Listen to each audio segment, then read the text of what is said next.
घर में इन 5 जगहों पर भूल करके भी लाफिंग बुद्धा को नहीं रखना चाहिए और अगर आप ऐसा करते हैं, अगर आप ऐसी गलती करते हैं तो आपको कंगाल होने से कोई भी नहीं रोक सकता। तो लाफिंग बुद्धा को घर में, ऑफिस में ऐसी जगह पर ही रखें जो जगह उनके लिए बताई गई है।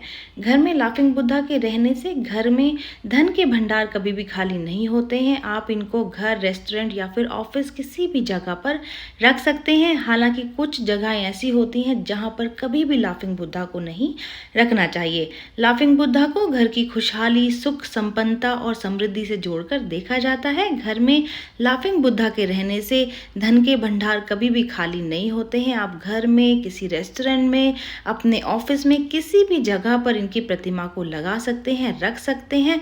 लेकिन कुछ जगहें ऐसी भी बताई गई हैं जहां पर कभी भी लाफिंग बुद्धा को नहीं रखना चाहिए।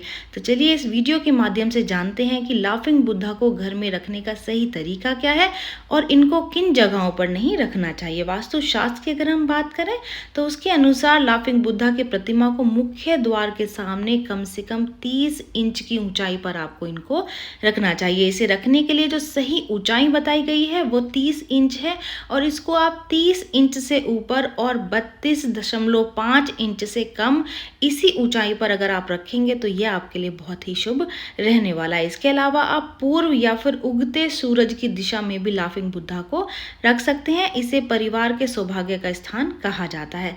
कोशिश करें कि लाफिंग बुद्धा का जो फेस है वो घर के मुख्य द्वार के ठीक सामने हो ताकि दरवाजा खुलने पर घर में आने वाले किसी भी शख्स की जो सबसे पहले जो नज़र है वो लाफिंग बुद्धा पर भी पड़े।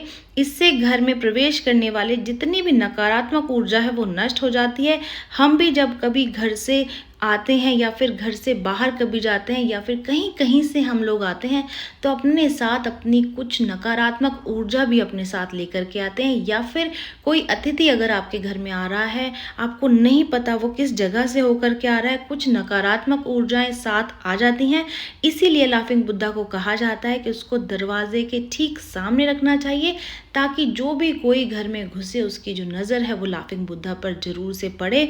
और ऐसा करने से जितनी भी नकारात्मक ऊर्जा उस व्यक्ति के साथ में घर में प्रवेश करने वाली हो रही होती हैं वो सभी नष्ट हो जाती हैं। लाफिंग बुद्धा की मूर्ति बच्चों के आप स्टडी मेज पर रख सकते हैं। अगर आप ऐसा करते हैं तो इससे उनकी एकाग्रता बढ़ेगी और शिक्षा के जो बेहतर परिणाम है वो आपको मिलेंगे। वास्तु के अनुसार घर में आपको लाफिंग बुद्धा की जो नाक है वो घर के मालिक के हाथ की एक उंगली के बराबर होनी चाहिए। जब भी आप लाफिंग बुद्धा का चुनाव करें, आप अपने घर के लिए अगर स्पेशली लाफिंग बुद्धा लेकर के आ रहे हैं तो आप इस बात का ज़रूर से ध्यान रखें कि उसकी नाक को जो घर का जो मालिक है उसकी कोई भी उंगली से आप नाप करके देख लें कि वो उंगली के बराबर होनी चाहिए।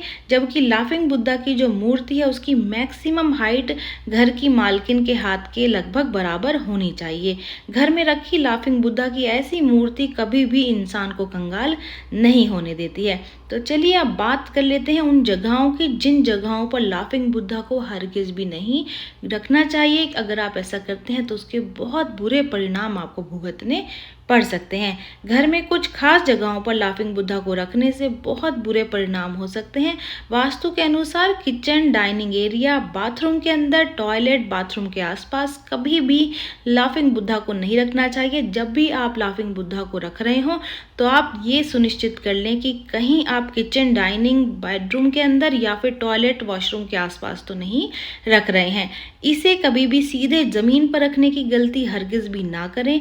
जब भी आप इसे रखें तो किसी मेज या टेबल का आप इस्तेमाल ज़रूर से करें।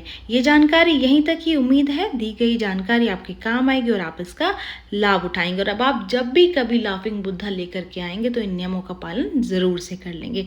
तो चलिए मिलते हैं नई वीडियो में नई जानकारी के साथ। जय श्री कृष्णा दोस्तों, जय श्रीमन नारायण।